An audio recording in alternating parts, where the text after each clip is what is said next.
Ya jagat Dewa Bathara, ya jagat pangestu Ngara. Paman Pancatnyana. Sawetawis anggenipun paman ngadhep ngarsanipun ingkang putra ing Traju Trisna. Dipun sekecaken anggenipun lenggah wonten ing Datulaya Praja Traju Trisna, paman Pancatnyana. Nun nggih. Sampun boten kirang prayogi pisowanipun ingkang paman Pancatnyana wonten ngarsa Paduka anak Prabu Setija Bama Narakasura. Keparing ngabdi paman ngaturaken sembah sumengkeming pangabektinipun ingkang abdi kunjuk sandhap padha Paduka Anggir Setija. Ih paman, kula tampi dawah sami-sami. Kula aturi lenggah ingkang sekeca lan mranata sagung para kawula miwah para nayaka anggenipun sami ngabiyantara ngersanipun ingkang putra pun Setija. Sampun ngantos wonten ingkang damel geger awit dinten sak mangke boten kanthi kanyana-nyana negaring Traju Trisna wonten sowanipun kadang kula ing Parang Garuda inggih menika pun Yayi Samba inggih Yayi Wisnubrata kasinggihan sabda pangandika Paduka anak Prabu malah ingkang paman ugi nderek kagiat manahipun dene dinten samangke ingkang rayi Anggir Samba sowan ngersa Paduka anak Prabu Setija wonten menapa dene wonten sowanipun ingkang rayi ing Parang Garuda menapa saking pikajenganipun piyambak menapa dipun utus ingkang Rama ing Dwarawati mangke kula badhe andangu dhateng sowanipun kadang kula Yayi Samba Purbawasisa wonten asta Paduka anak Prabu ing Traju Trisna kula semanggaken nggih ingkang bapa namung ndederek kersa Paduka saha midhangetaken ingkang tedhela kadangipun ngagang Yayi sawise satata nggone Siadi ngadhep ana ngarsanipun Kakang prayoga nggone Siadi lenggah ana ing Datulaya Praja ing Traju Trisna padha harja sak praptanira Yayi Samba dene nuwun amit pasang Kalimantabe tinebena ing ladoni dumawahing tawang tuwang Koko Prabu sampun boten kirang prayogi pisowanipun ingkang rayi ing Parang Garuda pun Samba namung kepareng kula ngaturaken sembah sumengkeming pangabektinipun ingkang rayi kunjuk sandhap padha Paduka Kanjeng Koko Prabu ing Traju Trisna ya Yayi tak tampa gawe lega legawaning penggaling pun Kakang ora liwat pangestuning pun Kakang Tampanana kula pun dinggo jimat paripih ndayanana ing kasantosan apa to kang dadi wigatine dene sira Yayi sowan mongko tanpa cecala ingkang luwih dhisik gawe kaget penggaling pun Kakang ing Traju Trisna yen pancen sowaning Siadi ki saka kersaning Siadi pribadi murugi matura ingkang terwaca nang yen to diutus dening Kanjeng Rama ing Dwarawati apa ingkang dadi dawuh pangandikaning Kanjeng Rama Prabu ing Dwaraka nyawa-nyawa jimat kula Koko Prabu sesembahan kula inggih namung Paduka kaliyan Kanjeng Rama ing Dwarawati ingkang minangka dados pengayomanipun ingkang rayi ing Parang Garuda wale-wale menapa sowanipun ingkang rayipun Samba menika boten saking anggen kula diutus dening Kanjeng Rama Prabu ing Dwarawati menika babar pisan boten namung kula menika sowan krana kula menika nggadahi atur ing badhe kula kunjukaken ngersa Paduka Kanjeng Koko Prabu ing Traju Trisna Samba wonten timbalan janur gunung kadingaren dene Siadi Darbiatur ing bakal sira aturake kelawan pun Kakang apa to kang dadi legetaning penggaling Siadi Koko Prabu mugi kepareng kula badhe majeng sawetawis anggen kula lenggah ngabiyantara ngersa Paduka Kanjeng Koko Prabu sampun ngantos duna dungkap panampinipun Koko Prabu Setija ya mangsa bara Yayi Purbawasih tak pasrahke marang sira Yayi Samba wale-wale menapa Koko Prabu sejatosipun wonten gegembolaning raosipun ingkang rayi ing Parang Garuda ingkang badhe kula aturaken dhateng Paduka Kanjeng Koko Prabu inggih dhateng sinten malih kula ngungkap dhateng sejatining raos kula menawi mboten wonten ngersanipun Paduka Kanjeng Koko Prabu ing Traju Trisna ora kusik kok sajak wigati wijanjane ning apa Samba monggo pendak-pendak arang-arang Siadi sowan marang Praja ing Traju Trisna tansah cecaketan kelawan Kanjeng Rama mbok menawa nobot ripoting Siadi tumulipun atur kersane Kanjeng Rama Prabu ing Dwarawati nanging kok ora kaya sak gedhagan iki lha kok dadi sira Yayi Parang Garuda sowan ana ing Traju Trisna inggih krana menawi menapa ing sampun dados gegebenganing manah kula menika mangke badhe kula aturaken dhateng Kanjeng Rama Prabu ing Dwarawati tan wurunga malah kula badhe nampi duka saking Kanjeng Rama Prabu lho napa duka piye Mila pangraos kula tumunten kula sowan dhateng negaring Trajutrisna supados sakmangke Kanjeng Koko Prabu menika saged abebantu dhateng bot repotipun ingkang raying parang Garuda. Marajata kalang-kalang rembugmu. Gage siadi darbe panyuwun apa? Yen to pun Kakang bisa ngudaneni mesti pun Kakang bakal sak biyantu kelawan sira yayi ing parang Garuda. Koko Prabu. Sampun wonten pinten-pinten dinten menika malah minggahipun sampun wonten setunggal candra. Manah kula menika mboten jenak menawi kula mapan wonten ing parang Garuda. Manah kula menika mboten kraos sekeca menawi kula mapan wonten ing kasatriyan parang Garuda. Apa siadi bubar nampa duka saka Kanjeng Rama? Inggih mboten. Prasaja kemawon sampun setunggal candra. Engga dinten sakmangke menika manahipun ingkang rayeng parang Garuda menika kaprawasa krana raos tresna tuwin raos asmara. Jagat Dewa Bathara jagat pangestungkara. Sombo wonten timbalan. Saka pitunganing pun Kakang Yuswaning Siadi kuwi wis ndungkap dewasa, mula ora jeneng aneh. Lan ora jeneng mokal, lamun Siadi tumuli duwe rasa tresna kelawan sawijining wanita. Lah yen pancen Siadi darbi rasa tresna kelawan sawijining wanita, dudu pun Kakang ingkang darbi tanggung jawab. Kudu nuruti apa kang dadi pamothaing kadangku ing parang Garuda, nanging kuwi tanggung jawab ing Kanjeng Rama. Nuwun pamunten, kula sampun matur Kakang Mas. Bilih menawi kula menika matur dhateng Kanjeng Rama Prabu Ndrawati tanwandi kula badhe nampi duka mila kula kedah gadah satunggiling tetiyang ing sakmangke saged anjurung dhateng gegayuhan kula. Tegese Koko Prabu Trajutrisna menika kula suwun supados saged andombani dhateng pengangkah kula tuwin panjangka kula. Lah ora kusik aku tak takon karo kowe. Lah terus wong wadon ingkang sembada mrawasa kelawan atimu mau sapa? Inggih menika. Ndadosaken kula ajrih kalan Kanjeng Rama Prabu awit lumaing bumi kroping langit menika mboten wonten wanita ingkang keduga mrawasa dhateng manah kula satemah kula kapandhuk bedoring katresnan. Kejawi kula nuwun sewu. Atmajanipun Paman Madukara inggih menika pun Yayi Jenakawati, Koko Prabu Trajutrisna. Jagat pangestungkara ila dalah. Sombo, wonten dawuh Koko Prabu. Yen pancen gegayuhanmu kaya mengkono, lan kabeh mau ora mung tekan gegayuhan, nanging mbok tekake ana ing tekad merga tumrapun Kakang tekad kuwi pok ing karep. Wong ki yen wis nekat andane sok lakon. Inggih. Lah saiki mengkari nanting karo atimu piye? Menawi ngantos kula mboten kasembatan dawuh kaliyan Yayi Jenakawati, Koko Prabu. Prasapaning manahipun ingkang raying parang Garuda menawi perlu badhe kula entrengaken pejah gesang kula. Yen pancen kaya mengkono, dina sameng kaya tak kanthi sowan Kanjeng Rama Prabu Ndrawati nyuwun pangestu lan panjenengane. Tumuli sowan ana ngersaning Paman Arjuna. Matur apa anane yen to sira Yayi tresna kelawan atmajaning Paman Arjuna ya kuwi Yayi Jenakawati. Mangke rumiyin. Saking pangraos kula menawi tumuli sowan Kanjeng Rama menika mangke malah mboten saged kasembatan panjangkanipun ingkang rayipun Samba. Lho, lah karepmu piye?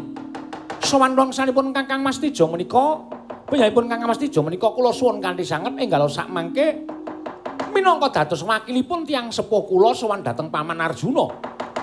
Menawi mangke kula sampun kasembatan mboyong Dewi Jenakawati tumuli nembe matur lan Kanjeng Rama Prabu Ndwaraka.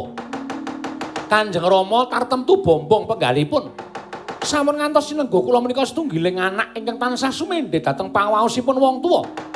Anak ingkang ora isa nglungguhi tembung ngopor bebek mentas awake dhewe. Ing mekaten kula suwun Kakang Mas Tijo kula aturi ngodol lampahipun ingkang rayipun Samba sowan dhateng Paman Arjuna Pak Kakang Prabu Stijo. Dewa Bathara. Yayan engko nganti nampa dukaning Kanjeng Rama Prabu Ndrawati piye? Yen sinengga aku nglangkahi marang panguwasaning Kanjeng Rama, jer tanggung jawab wong tuwa tumrap anak mesti bakal nuruti apa kanthi panjaluke si anak. Nyuwun pamunten, pitados kalian kula to. Kakang Mas menika mboten saben dinten caket kan Kanjeng Rama Prabu Ndrawati. Mila apal kula wewatekanipun Kanjeng Rama menika apal Samba. Kula menika sampun ngertos dhateng lagak lagu lagianipun Kanjeng Rama. Sampun matur dhateng sampun Kakang Mas Tijo menawi mangke kula menika tumuli matur dhateng Kanjeng Rama Prabu tartemtu Rama Prabu malah mambengi pikajenganipun ingkang putrapun Samba. Mila dinten sakmangke ngaten kemawon. Kakang Mas sarujuk menapa boten ngodha lampahipun ingkang rayipun parang Garuda. Lah yen nganti gagar-wigarepan jangkamu mesti wae aku bakal kelangan adi. Sombo, yen pancen kaya ngono kang dadi karepmu, kowe metu dhisik enten ana pun kakang ning alun-alun negara Traju Trisna. Sawise nganti busana pun kakang bakal nemoni kelawan sira Yayi adiku Sombo lan budal marang kasatriyan Madukara. Menika saestu? Iya, Sombo. Aduh, matur nuwun Koko Prabu, matur nuwun. Badhe wonten pangarep-arep anggen kula saged ambyong dhateng Yayi Janakawati kala dinten samangke kula nyuwun pamit madhal pasilan wonten ing alun-alun negaring Traju Trisna. Sing ati-ati aja dawuh, nggih. Wonten bab tuen perkawis ingkang kedah ngembet dhateng ing putra ing Traju Trisna nanging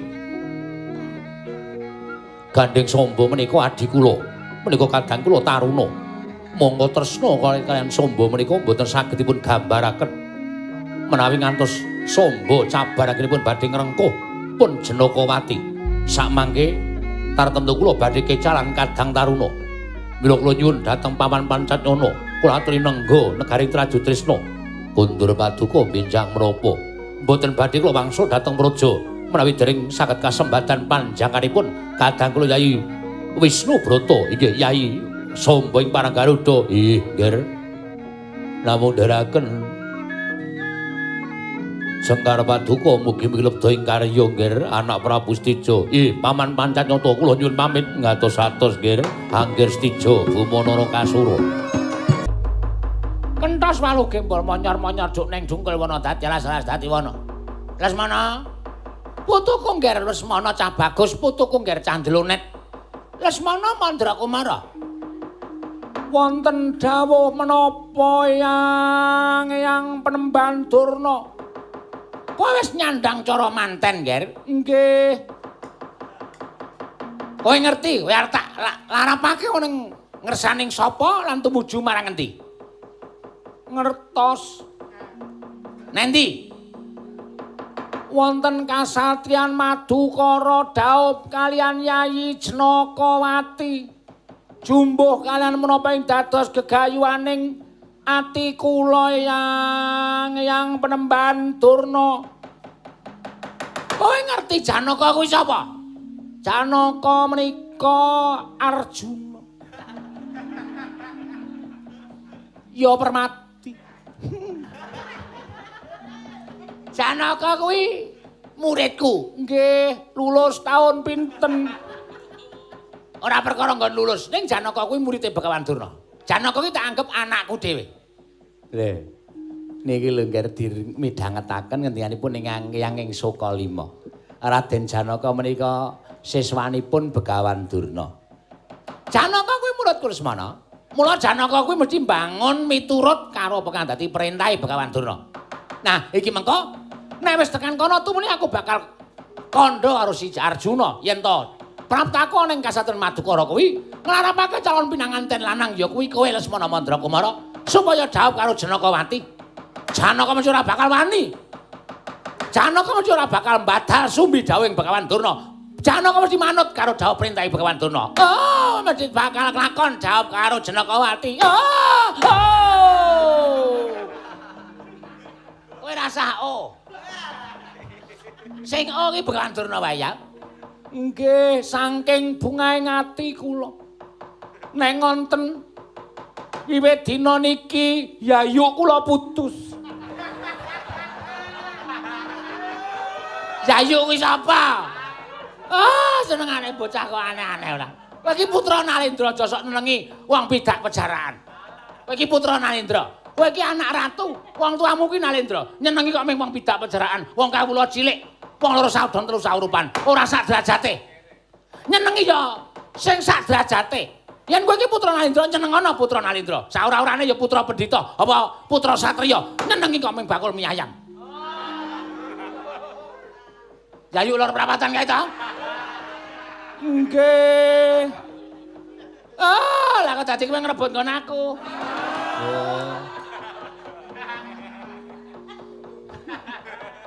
Bola turan sampean. Aku ora ngapa-ngapa, anyak. Mustahil. Nggih. Niki terus budal teng kasatriyan Madukara. Ya, heeh. Nek mengke Paman Janaka mboten maringake, kowe ora percaya karo aku, ha. Begawan Durna kuwi aji-aji guna kasantikan panggendam pirang-pirang. Oh, Janaka mengko kena panggendamku tak walik paningalih. Mesti anake diwenehke karo Begawan Durna. Tumrene tak dakwe karo kowe. Ora coba, apa ora seneng atimu, ha? Nggih. Bungah kula nyenengake. Ya. Monggo yang dipun lajeng lampahipun menika pun dugi meh cedhak kasatyan Madukara. Wonten tulisane wis.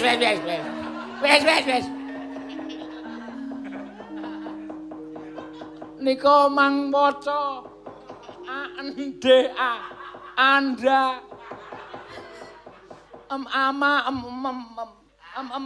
ama susu gigi.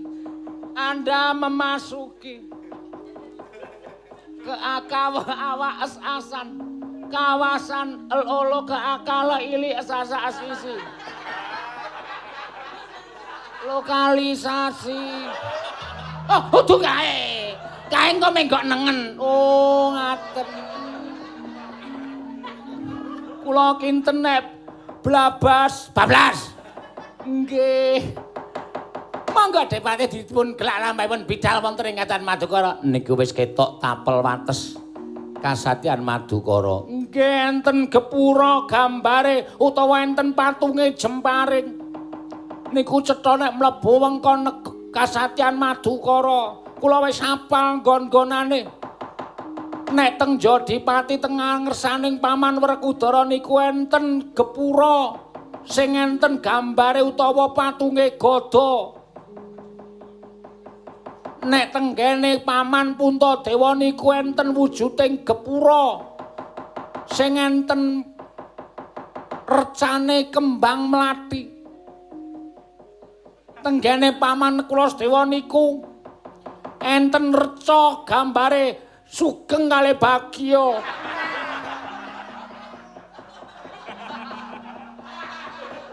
Sinten niku Dewate? Pengeran. Kula niku nek gagas Lesmana niku ajeng guyu niku kok wedi. Wong niku putra Nalendra. Padha kalih teng negara Ngastina nggih Yang. Nek kraton Ngastina niku gepura gedhe banget wong negarane ya gedhe. Enten gambare gada kaya ngene Paman Jodipati. Nek teng negara Ngawa nggih enten gepura gambare jemparing loro. Kuwi merga tandha yen to anak Prabu Basukarna kuwi pancen pinter olah ngembat jemparing. Nggih. Tenggene sampeyan nggih wonten gepura. Gambare wong ngemiki. Kae gepura saka pemerintah. Penggalaan keluarga berencana. Durung tak gempur ke saiki. Mbaya dirangi. Ndak madan-madani Sokali. Sokali niku gambare napa? Nang, Sokali niku gambare napa? Gambare napa? Torpedo jaran. Dengangak nih ya. Oh.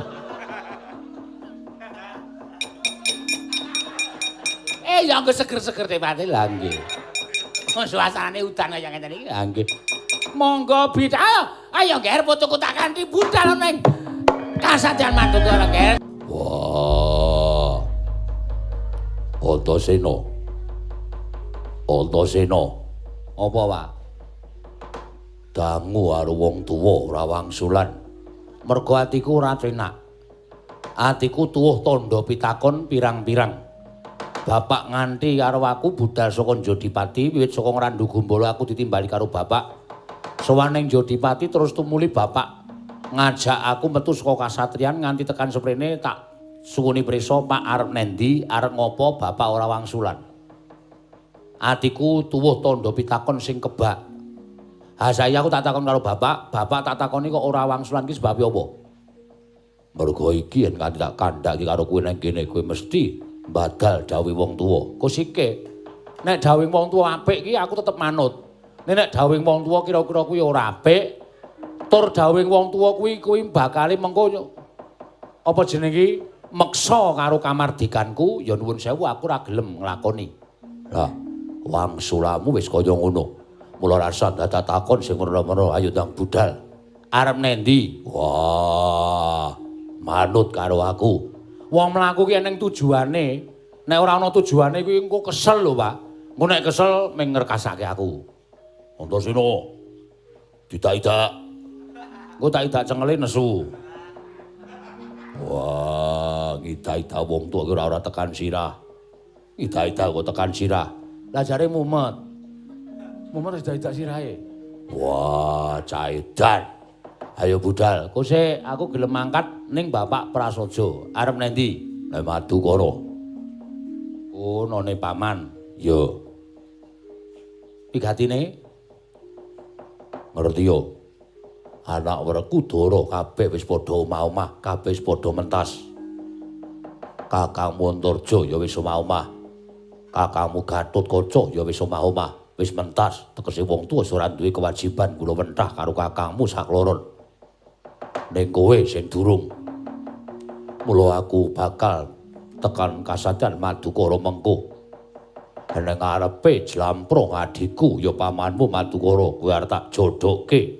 Jodhoke piye? Jodhoke piye? Cangkeme. Wah, wong tuwa getak-getak. Ha jodhoke piye aku lagi mau rabi ya, Pak. Aku ki lagi seneng dhewe, aku isih seneng dhewe aku mau nek takon rabi nek tok jiat kon rabi aku mau. Wis wancine kudu nglakoni rabi. Kowe arep tak jodhoke karo adimu wadon Jenakawati. Wah, cilaka iki. Aku isih pengen dhewe. Aku durung kepengin omah-omah. Aku isih duwe panjangka sing kudu kelakon. Mula aja tok ora beke sih ya Pak, ngerti to Pak? Aku kan isih skripsi. Ora sah wangsulan. Manuta. Pak, aku isih kepengin dhewe, Pak. Yen kowe ora manut karo Werkudara, ora manut karo bapakmu, ora apa-apa.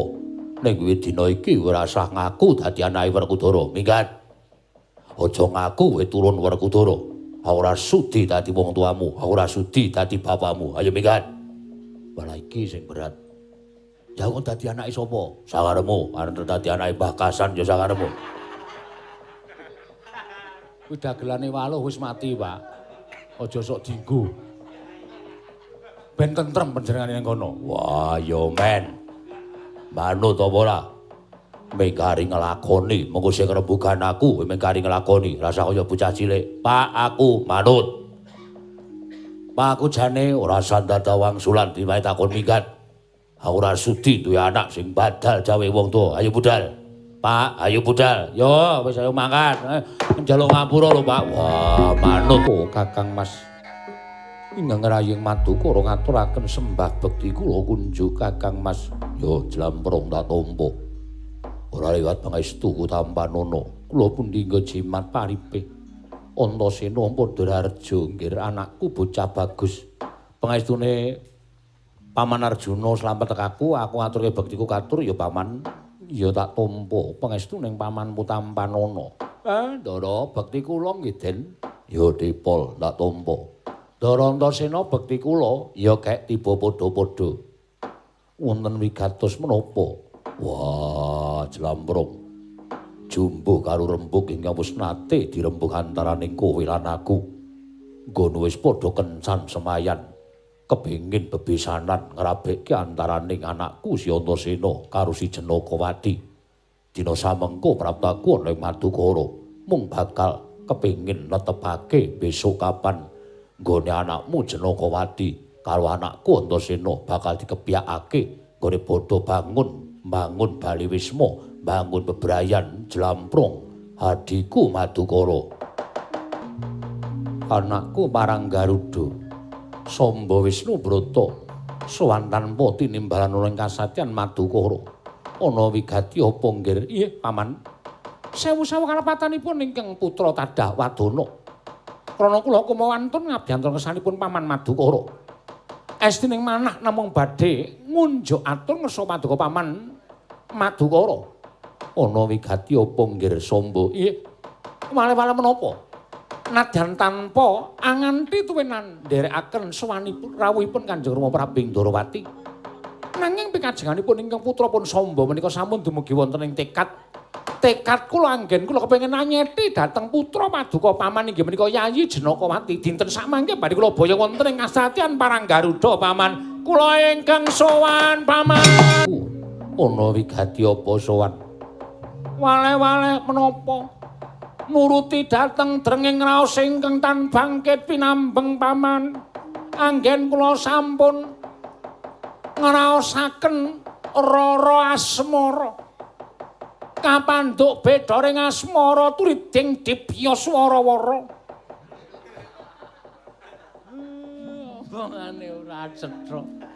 Krana anggen kula kepengin anyeti dhateng sekaring kedaton utawi Kasatriyan Madukara putra Paduka pun Yayi Jenakawati. Badhe kula boyong wonten ing Kasatriyan Saroja Binangun inggih Janangun.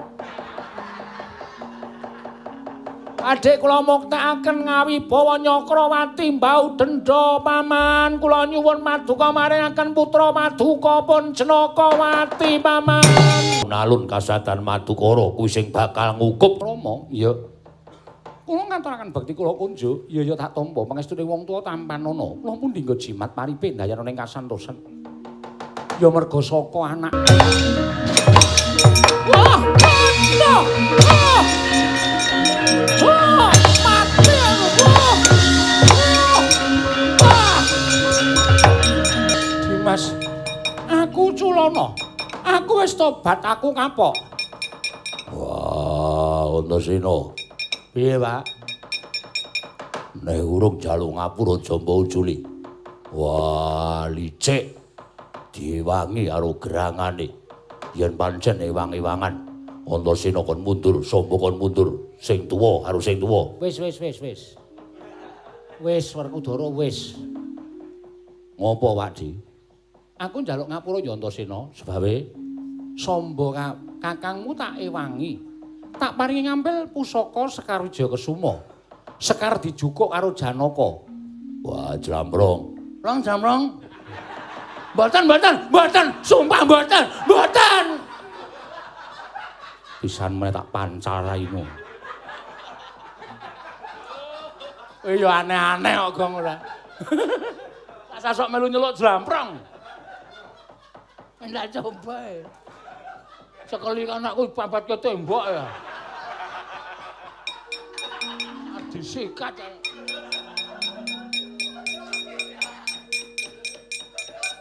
Menika kok rapi ya tak tampa Janaka.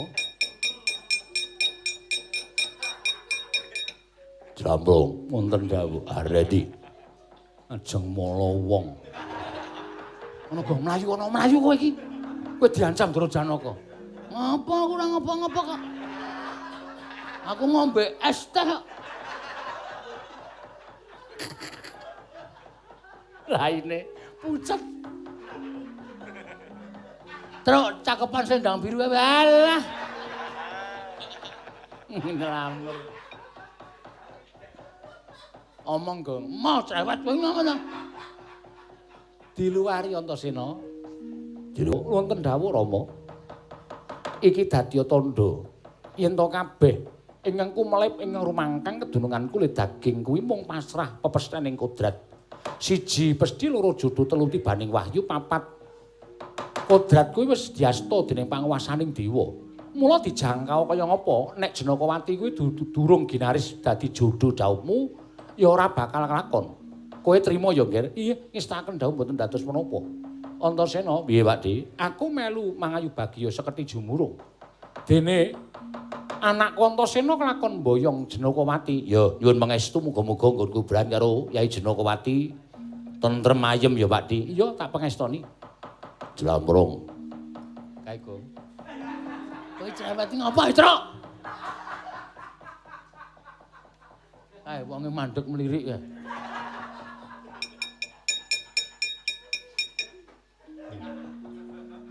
Ndelok kene.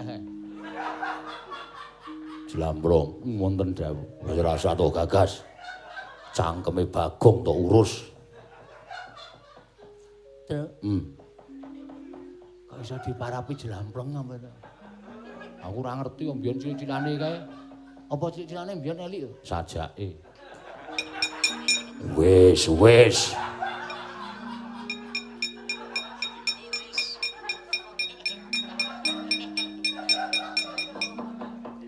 Truk.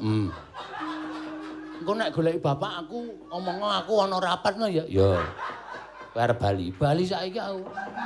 Ora ngenteni engko. Aku bali saiki wis tak aku alon-alon. Lah iya. Jlambrong.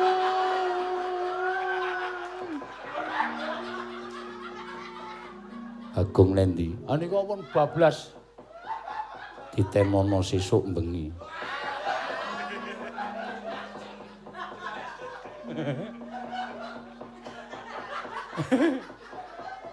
Esuk bengi nek Bagong melu iso diajar turun Janaka lho, Pak.